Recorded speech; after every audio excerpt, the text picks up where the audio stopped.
Bonjour à tous et merci de nous suivre pour ce flash d'information. On ouvre ce flash avec cette audience qu'a accordé le chef de l'État, Alassane Ouattara, à l'ambassadeur de l'Union européenne en Côte d'Ivoire en fin de mission, Jobs von Kirchmann.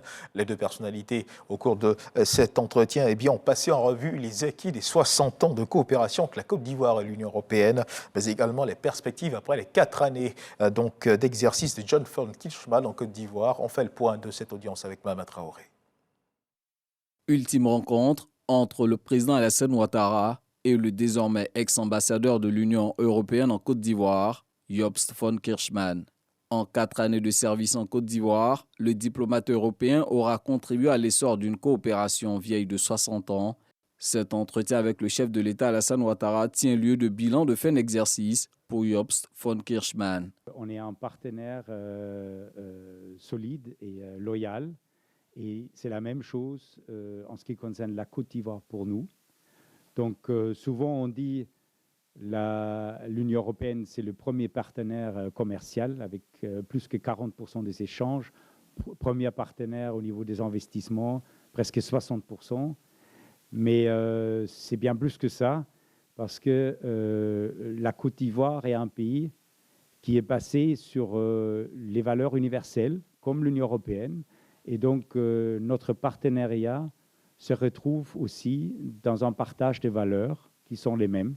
Au dire de Jobst von Kirchmann, la relation entre la Côte d'Ivoire et l'Union européenne a encore de beaux lendemains devant elle. La Côte d'Ivoire s'est inscrite dans une approche où elle défend l'environnement, elle lutte contre la déforestation, elle lutte contre le travail des enfants.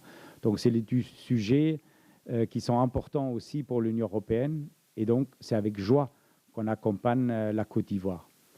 On fait ça au niveau du plan national de développement avec 4 000 milliards francs CFA et au niveau de Abidjan Legacy Programme avec 500 millions d'euros. Donc, c'est des grandes sommes. Et bien sûr, on a notre programme en cours pour les années à venir. Le diplomate européen se dit à jamais marqué par l'hospitalité trouvée en terre ivoirienne. Je voudrais sincèrement remercier tout le monde, toute la population pour l'accueil qu'on a eu ici en Côte d'Ivoire pendant ces 4 ans, parce que c'était fantastique. Et donc aujourd'hui, c'est le jour où je quitte la Côte d'Ivoire, mais la Côte d'Ivoire ne me quittera jamais. Prochaine destination pour Jobst von Kirchmann, le Zimbabwe.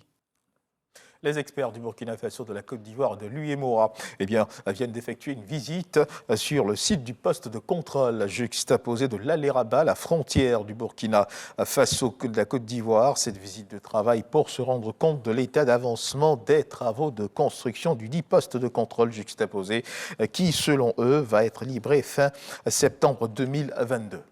La Fondation Friedrich Naumann a organisé récemment une journée de réflexion sur l'assistance judiciaire en Côte d'Ivoire. Comment vulgariser l'assistance judiciaire et la rendre plus efficace? Que faut-il entendre par assistance judiciaire?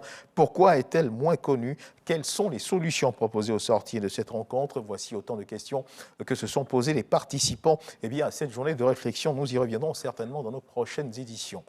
Dans l'actualité internationale du côté du Burkina Faso, hier jeudi 1er septembre était moment porté à la commémoration de la journée internationale du souvenir aux victimes du terrorisme. Depuis 2015, rappelons-le, le pays subit les assauts répétés des groupes armés, occasion pour les familles des victimes d'attirer l'attention du président Paul-Henri Sandaogo Damiba sur les mesures de prise en charge médicale et financière des blessés et des familles de victimes du terrorisme.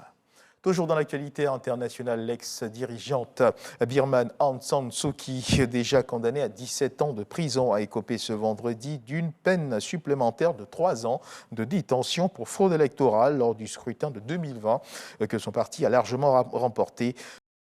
Culpée d'une multitude d'infractions par la junte au pouvoir, depuis le coup d'État de février 2021, elle a été condamnée à 3 ans de détention assortie de travaux forcés.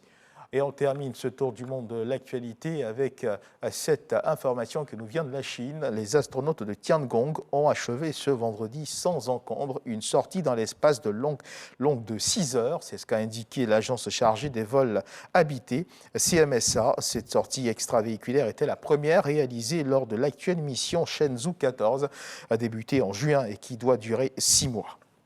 Voilà qui marque la fin de ce flash d'information. Merci de nous avoir suivis. Je vous retrouve à 13h pour le journal.